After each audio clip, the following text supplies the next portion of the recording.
What's up, guys? My name's Casey Screams back. I make videos and live stream about self-care. For more of those, make sure to subscribe here on the YouTubes.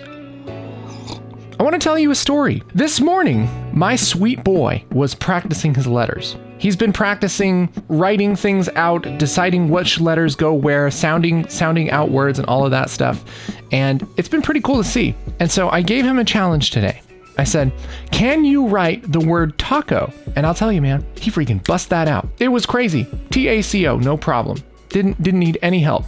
Just busted it out. And I said, okay. All right, smart guy.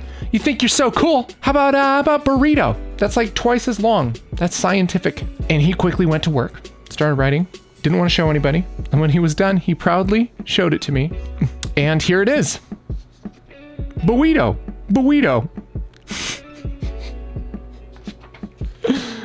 I thought that was so cool because you know what? He wasn't afraid to do it wrong. He wasn't afraid to fail. In fact, I don't even know. He might not even have thought that it was wrong. He might have thought it was right. I don't know. But so often we're afraid to do things because we can't do them perfectly, right? It's like, I won't do a good job, or I'm going to fail at this, or I'm just not at the level that I want to be. And so we just don't start. We don't start anything. We don't work on anything.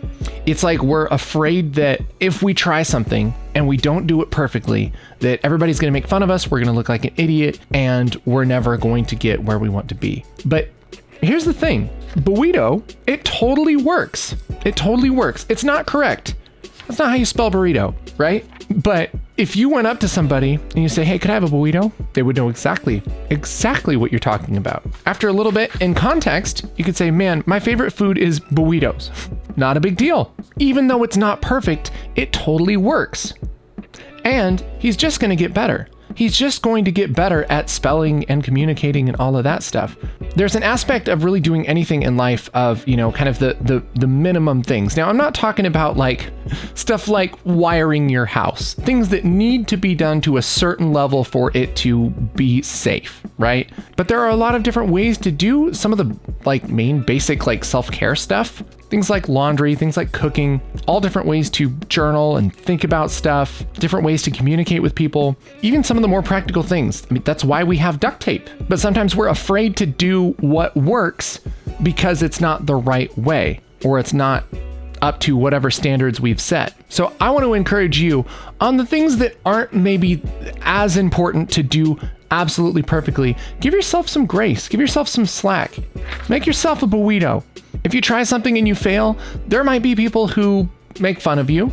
I wouldn't recommend hanging out with those people on a regular basis. But the fact is, we are learning everything that we're doing in life, and we're not going to do anything perfectly. In fact, in my experience, that we actually learn a lot faster by trying something and failing and then trying again, rather than never trying. Experience is a really, really good teacher. So my challenge for you today, what do you need to let go of doing perfectly and get out there and try a little bit?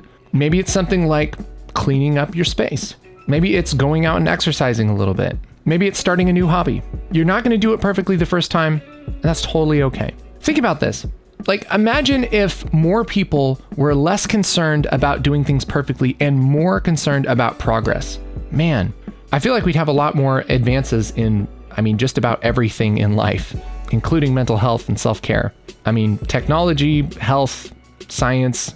Man, I freaking went to the dentist yesterday and they 3D scanned my mouth in real time and built a model of my mouth on the computer and then molded a new tooth on the computer in front of me while I waited, and then they 3D printed it. Like, no one's gonna learn how to do that without sucking at 3D printing a few teeth.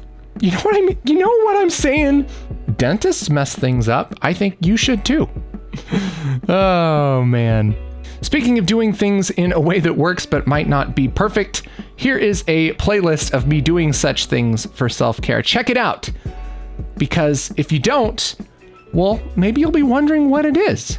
You'll be like, what were those videos? Who knows? Maybe it teaches you something.